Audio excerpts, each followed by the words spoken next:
So while Brad is setting up, I would like to introduce him. Brad is a, what's your actual role? Product manager. Product manager at Proofpoint. He has been doing a talk, this was 2 years ago, I think, that seems similar to today, so it's an update, where he put Suricata under a lot of testing by automated, like a testing environment. Sorry, not working. You can take it back if you need. Okay. Okay. All right. So today is going to be an update on this. I think you have been playing with Arista boxes? XCF, sorry. Okay, XCF boxes. So I'm looking forward to this kind of testing result. So please welcome Brad Woodberg. Thank you. So back at Suricata in Washington, D.C., it kind of kicked off an interest for me because, you know, learning about all this great stuff in Suricata, and I just always would have these questions. Well, you know, this has so many features. What happens if you turn on these options? What happens to performance? And, you know, everyone kind of has a general sense, well, if you turn on file logging, performance will go down. But the question is really how much, and what are the, you know, are there any specific scenarios and limitations? And so back in 2017 in Prague, I did the first kind of iteration of this presentation where we looked at those features. And since then, obviously, we've had two major releases of Suricata 4.1 and 5.0.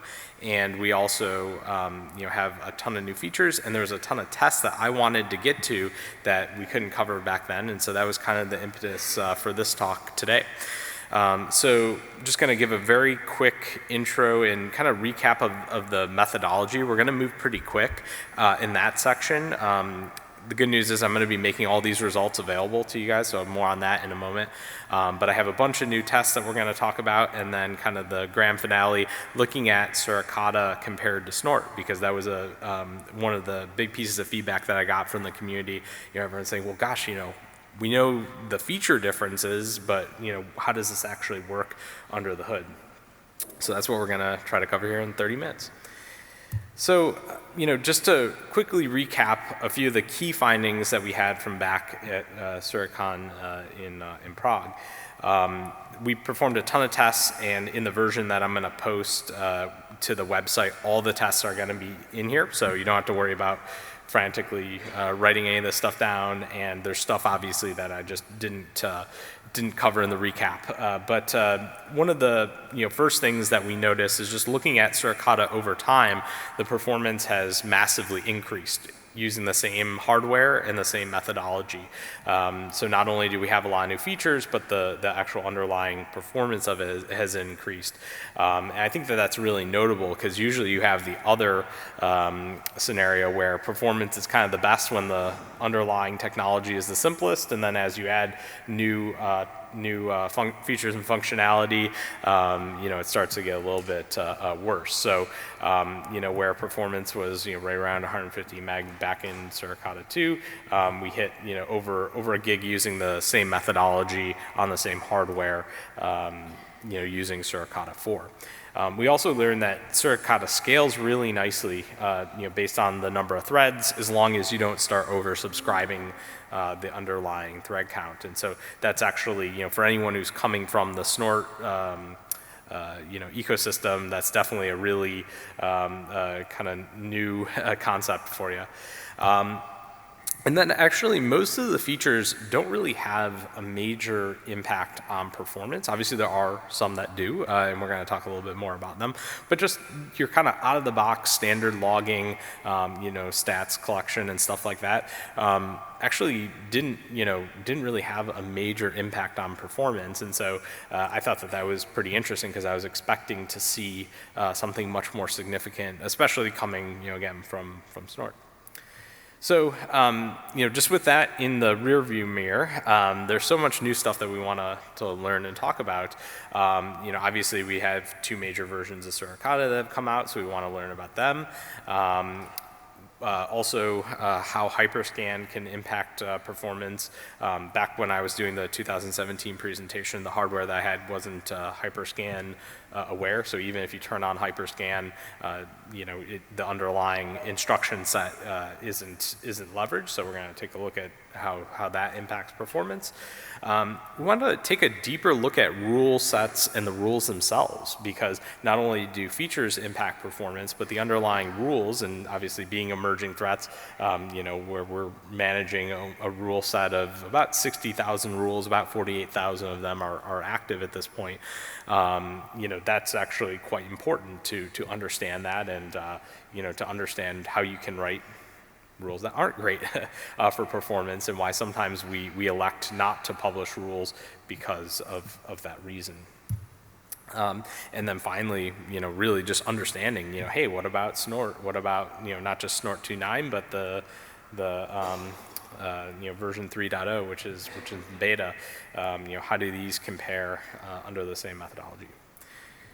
So again, I'm going to go a little bit quick here, just because we talked about this in 2017, but just to kind of set the context for the rest of the talk. So the device under test, if you will, is Dell PowerEdge 730. Quite beefy box that we have.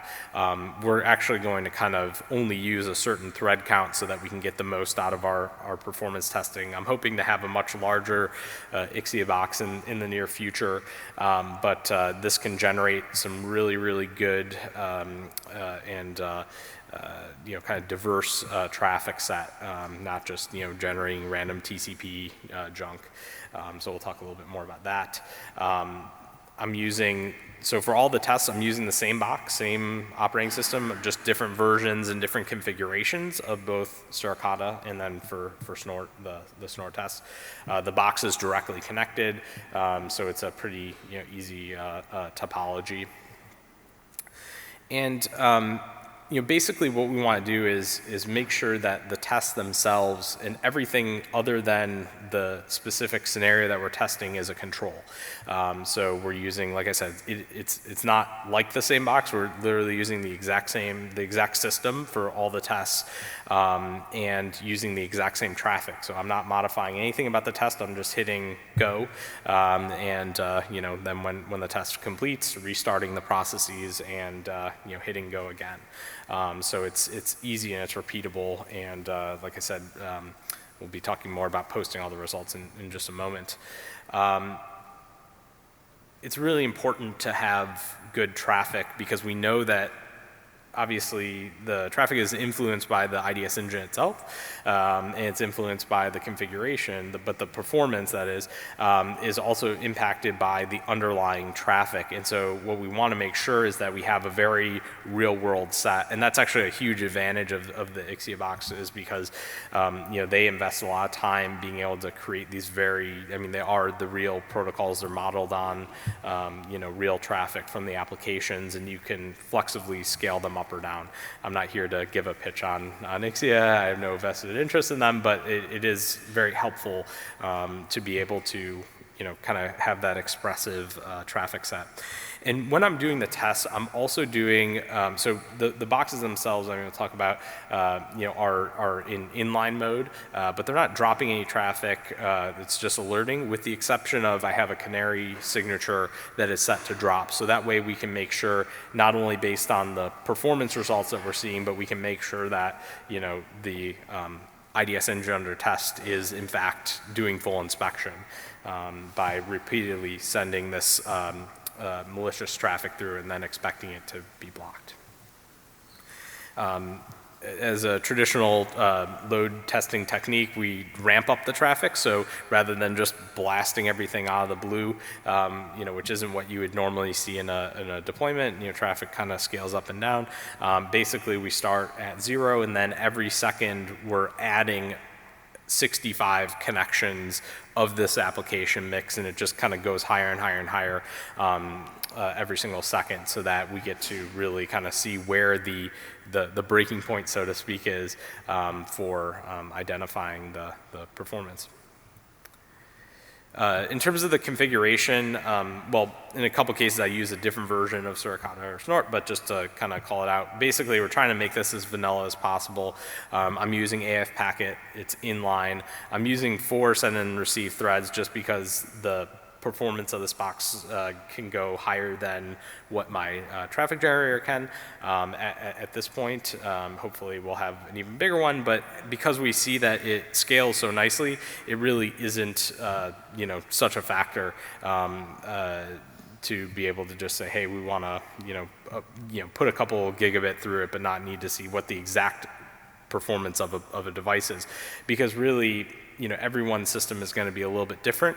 The most important thing to understand is the trends and the relationship as like a percent of the performance, rather than, you know, this is the exact device throughput, which is more important if you're like an OEM vendor and you're building an appliance. You want to be able to say, this is how much this given device that we sell, you know, performs at as a you know, empirical metric. Basically, just trying to keep the configuration as stock as possible. So nothing too fancy, other than if we modify the given values for the configuration for a given test, which you'll see in just a moment. Also wanted to kind of treat it as a worst case scenario in terms of the rule counts. So just throwing the entire ET Pro set, you know, info and policy rules and all. There's about 60,000 rules total, but I'm only using the active ones, so it's around 48,000 rules. So that's a pretty good chunk. You know, again, kind of worst case, you know, usually people are going to have a more tuned configuration, you know, when you do a deployment. But, you know, hey, this kind of gives us a sense for, you know, what's you know, what you could achieve under the worst scenarios. And then one thing that's really important is just to talk about how I actually determine what the performance is. I try to make it not subjective as possible, but basically what I'm looking for is a few things. I'm looking at, you know, are there any flow exceptions, which is basically parlance for, you know, is traffic being dropped? Is it being affected? Is there latency spiking? You know, are transactions failing? That's something that the Ixia will basically tell me. And when I start seeing that ramp up, that's when I say, okay, performance, you know, capped there, and then you kind of look backwards to figure out what the highest performance is. So looking at the flow exceptions is one place. The other is to look at, you know, application transactions failing, as I mentioned. So if you, typically these go hand in hand, but you know, I like to look at a few different angles here. The next is, you know, you'll see that the connection times will start to, you know, queue up as the box is getting busier and busier and things are getting queued. So looking for the session setup. And then one of the most important things is making sure that the device is detecting and blocking malicious activity at all times. By design today, you know, under default config, there's like emergency mode. So when it kicks into that, you know, certain traffic is no longer inspected, and that's fine. That's, you know, that's a configurable option. But, you know, we don't want to say that you know, that happens when the box is fully saturated. So we don't want to say, hey, just because it's not inspecting that it's continuing to pass. So we look for that information. And so this is just a sample, you know, test output where basically, you know, I determined at the 110-second mark that, hey, that was when, you know, when the box was no longer keeping up, and, you know, prior to that, 880 megabits is the highest performance that it was able to achieve without error. So then we'd say, you know, 880 here. As I mentioned, I will be publishing the full Ixia reports. Normally, they wouldn't let us do that by their license, but I got written permission to do that. So there's about 4 gigs worth of PDF files. So I tried to break them down and document them for tests. It's really cool stuff. So I'll make sure that we, you know, put the link in this presentation when we post it, but I'll work with Callie to spread the word, so maybe we can get that up, posted later today. Because yeah, there's only so much that we can talk about in 30 minutes, and these reports are incredibly detailed. And also I can give you the same configuration. If you happen to have an Ixia box, you can use my same configuration if you would like. I'll include that as well. And I'll also post the ones from 2017, just because I realized that we didn't post those reports, so we can go ahead with that. All right, so with that in mind, let's get to the fun stuff here and what's new and so forth. So first thing is a set of different tests I wanted to do. I wanted to look at, hey, how does the performance compare from where we left off to where we are now? I wanted to retest, with obviously the Hyperscan integrated. I wanted to also look at how, so with the Suricata 5.0 release, you may have seen that emerging threats, we produced a optimized rule set for 5.0. So we rewrote a lot of the rules to leverage the new, keywords and context and stuff like that. And so actually, you can still run older versions of the rule set on Suricata 5, but see is there any benefits to running the optimized rules, and then to look at the rule quantities, how they impact performance, and finally is there anything that you can do negative they'll have a serious negative impact to performance, kind of the good hygiene of rule writing. If any of you have taken the class that Jack and Jason do, they talk about some of the no-nos when it comes to writing signatures, and here I'm going to quantify why that is. So first, let's take a look here. So I ran, and again, you'll get all the full test results so you can see the graphs and all the details behind it, all the receipts, if you will. And this actually, at first, kind of stumped me. So what we see here is that Suricata 4 with Hyperscan, we've got about 1600 megabit on the configuration that I had. Suricata 4.1 dipped down to about 1400, and then Suricata 5 jumped up to 1500. And we'll come back and we'll talk about turning off Hyperscan in just a second. And I ended up figuring out why this was. It's actually because by default in 4.0, Rust isn't on basically under the standard compilation and configuration, where it is, or components of it are for 4.1. And it's, Rust is awesome. It's making, Suricata far more safe.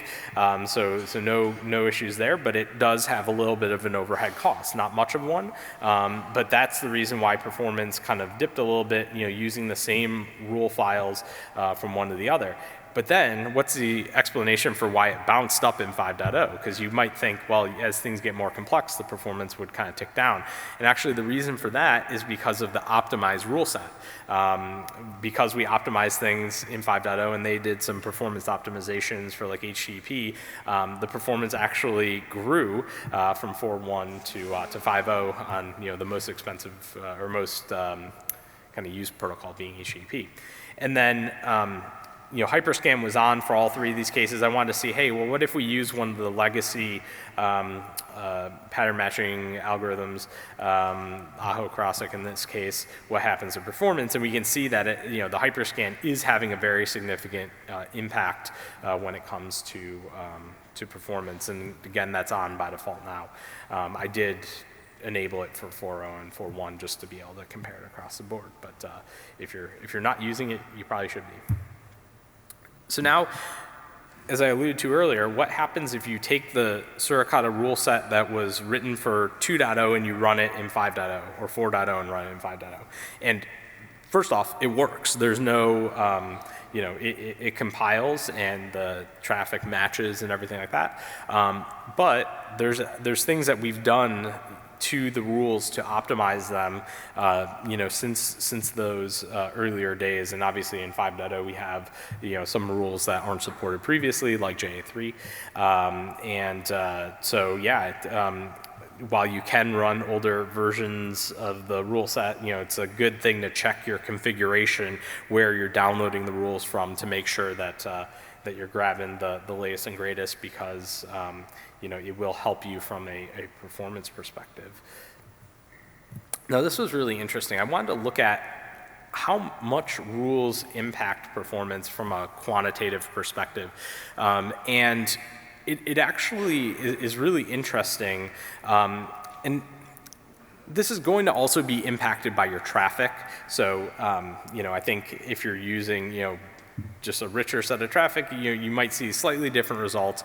But the point being is that a lot of the overhead in the processing is just as part of the kind of pre-processing functionality. The fact that you have to serialize the packets, you have to acquire them, you have to reassemble them, and all that stuff has to happen before you start matching. But also, the reason I saw basically negligible difference in performance from running 25K versus the whole set of the ET Pro rules, I think, this is just a guesstimate, but is that Suricata with Hyperscan does such a good job of combining patterns under the hood that you can have two of the same pattern and the performance impact isn't two, it still is one, because Suricata is smart enough to kind of merge all that stuff together.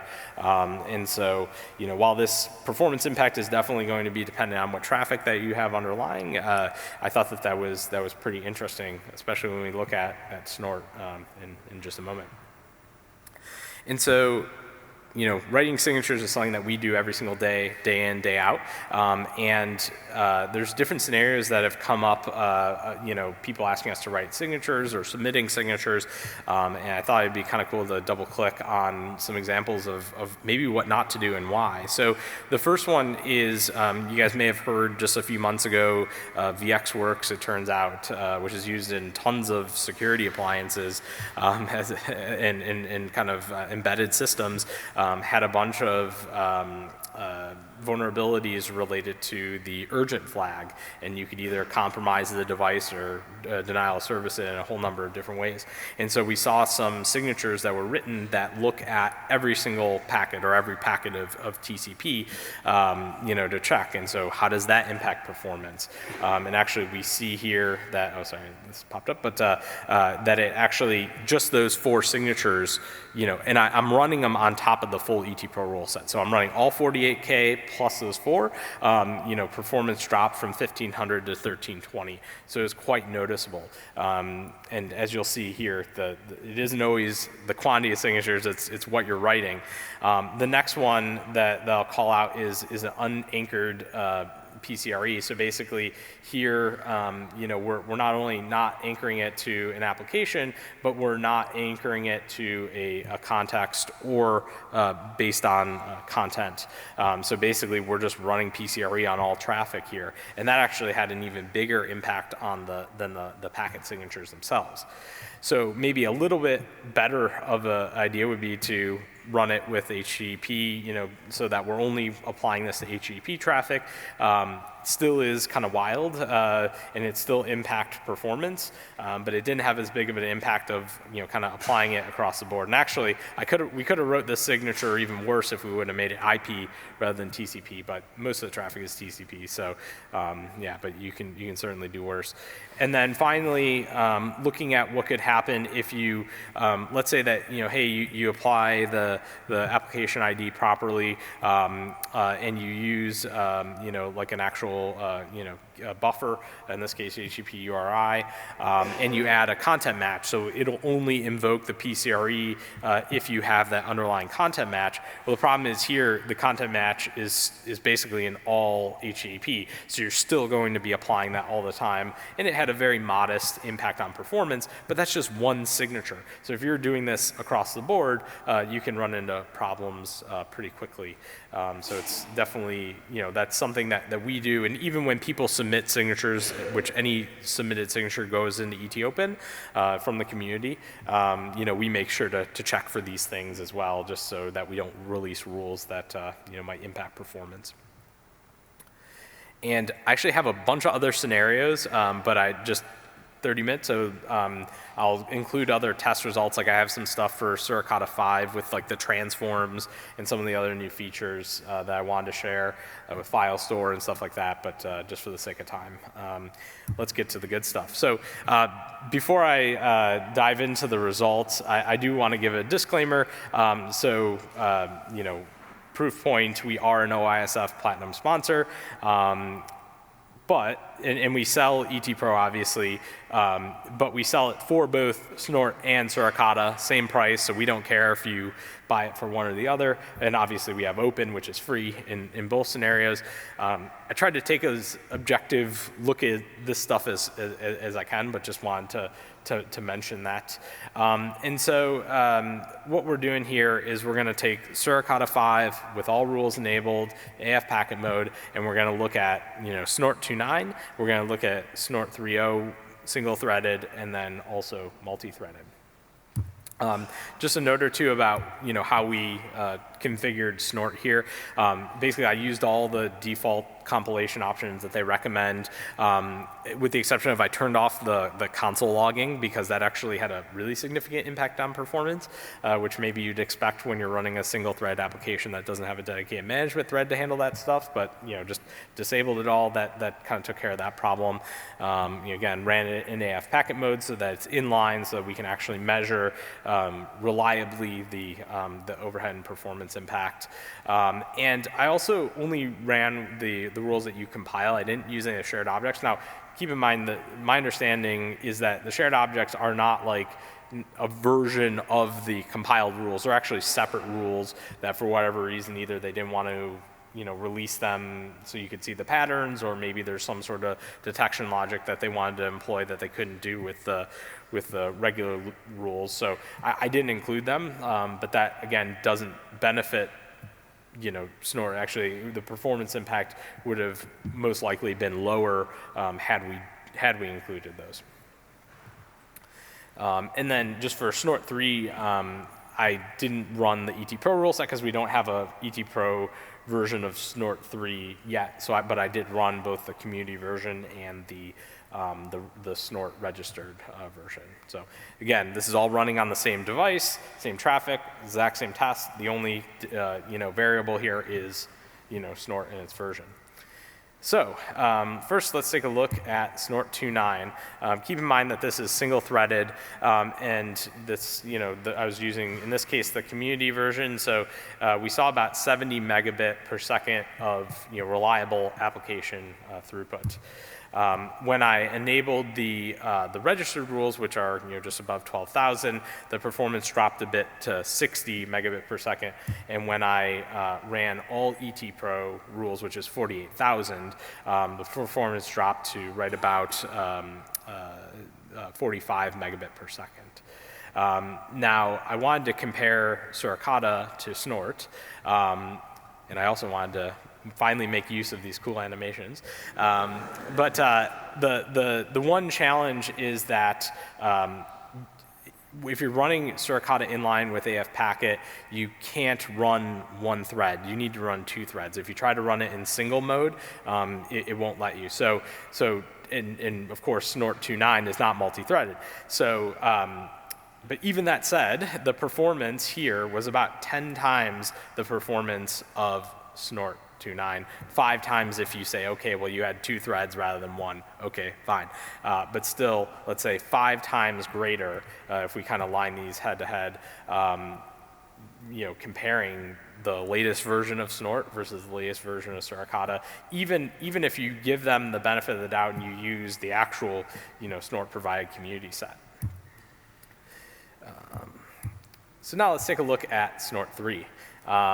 Now, this was quite an adventure, but just to start, once I finally got everything to compile, the single-threaded performance was about 150 megabit. So definitely an improvement over in this case, it would be about 70 megabit performance in Snort 2.9 using the community rules. Again, that's obviously a lot less rules than what we were running on Suricata, which was 48,000.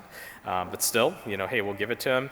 When we ran the registered rules on single-threaded, we got about just under 100 megabit per second. Maybe it was like 80 or so, I can't remember. But, so definitely a bit of a drop. But then I said, well, hey, at long last, we have a multi-threaded version of Snort. Let's take advantage of it. And unfortunately, it was not stable at all. And I'll show you the difference here. So the blue line is like basically you're dealing with transmit and receive on the interface. But normally these would be in line with each other, and normally you would not see exceptions right out of the gate. And I ran this test a ton of times. If you look at, this is what Suricata looks at, like, ramps up nicely, and then finally once it hits the quote-unquote breaking point is when the traffic diverges. We didn't see any exceptions till after the 60-second mark, whereas, if we go back here, we're actually seeing them right away. And I tried this a ton of times. I confirmed that the threads were being used, but I could not get it to reliably act stable. And also it was letting attacks through almost immediately. If I just played the attacks themselves, it detected it no problem. But once I started loading up the traffic, yeah, something wasn't right. So yeah, I don't know if anyone has any Snort 3 expertise. I'm happy to run this stuff or provide some more input, but I couldn't get it to run. And I think that actually tells us something, because I'll skip ahead a little bit, but Snort 3 was originally announced back in 2005 and by Marty Roche, and then in 2008 he said, hey, we're gonna finally move it to alpha. Well, that didn't happen until 2014, and the beta wasn't released until 2018, and we still have no idea when it's gonna come out. And so I have a sneaking suspicion that, hey, maybe this is why they are rewriting the entire engine. So that's a pretty monumental task.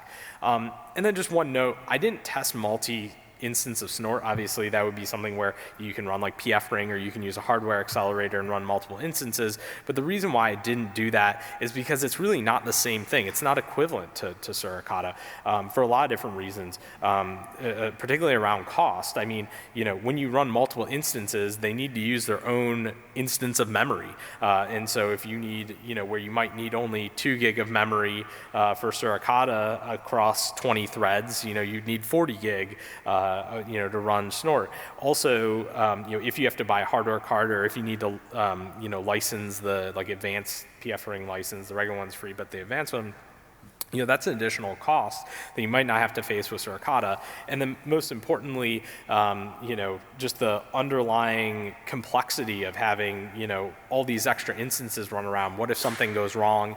Then you have to troubleshoot it. How do you detect it? At that point, people are typically just buying a SourceFire device and just saying, hey, we don't have to worry about it. But again, trying to compare that to Suricata, I just didn't feel was the same at all. So with that, again, we had to cram in a lot here, but I think we saw some really cool stuff. Suricata is obviously doing really well with performance. It just kind of gets better and better over time. Most of the features are very high performance and highly optimized. Same with the rules, as long as you have a good rule set to kind of buoy it, and you can have some faith that it's not going to impact performance negatively as time goes on.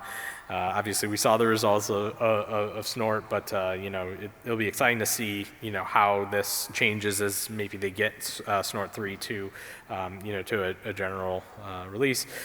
And there's so many more test scenarios that I want to evaluate, and no doubt I'm going to be doing that. I'm going to post, like I said, all these tests online. They're really cool. Actually, I'd really encourage you to take a look at the test reports. Again, not a commercial for Ixia, but I think that they give a lot of insights, and there's a lot of things that you might find interesting. So we'll make sure to hook you up. And with that, I think I'm out of time, but I don't know if we have time for questions or. Okay, we can take a couple. Victor. Oh, sure. I'll repeat the question if you just want to shout it.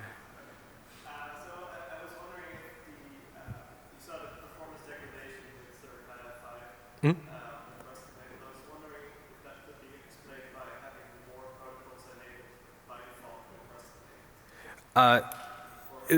So from 4 to 4.1, you mean? 4.1 to 5. Okay. Well, the performance actually increased from 4.1 to 5. It went down from 4.0 to 4.1. But yeah. So the question was, kind of looking back. Let me see if I can pull it up really quick here. Why we saw a performance slightly dip. Yeah, here we go.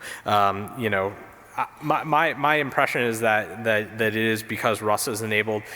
If we saw performance go down here, it could be, there's a lot of things, there's a lot of under the hood moving parts, so maybe having more protocols enabled might negatively impact performance, but that's being boosted by the fact that we have an optimized rule set. Because I use a Suricata 5 config just stock, if those other are enabled, then that would certainly be the case, and I'd be happy, if anyone has any ideas for tests, I'm happy to run them. So that's something we can look at, and it should be pretty easy to test that. So awesome. Any other questions? Yep.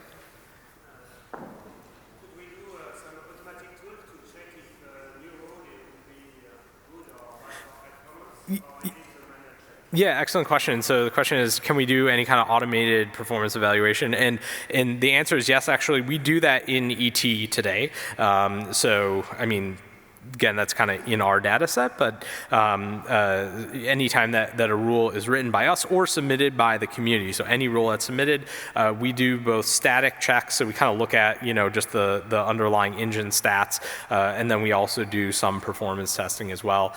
We can, if it's the spirit of your question, we can also integrate this in an automated way. We haven't yet, but we can integrate it so that it automatically runs for jobs to kind of just see what happens, and even automate the, making sure that it's within the thresholds, so you don't have to look at everything, but it automatically will pump it all out. So some of that, again, we do today. Some of it we can definitely add. One more question? Is this with respect to what is the frame size? So the MTU is set to 91, 98, so to support jumbo frames, but that's only used, really, I don't think any of the underlying traffic is primarily 1500 bytes. I set it to 91, 98 because some of the strikes use jumbo frames. But really, I'm not even using any jumbo frames here. So all that detail will be in like the packet size, in the distribution of packet size is all in the report. So you'll get all that too. This is specifically for TCP or UDP, or is it? It's for the traffic mix. So actually, I think they even give you a breakdown of the individual protocols and how much, and what their frame sizes are. But yeah, it's for all the protocols that I shared in an earlier slide that we used in the test. And again, I can publish, thanks to Ixia, here we go. I can publish the exact test config. So if anyone has an Ixia box, they can reuse it. All right, awesome. Thanks so much, everyone.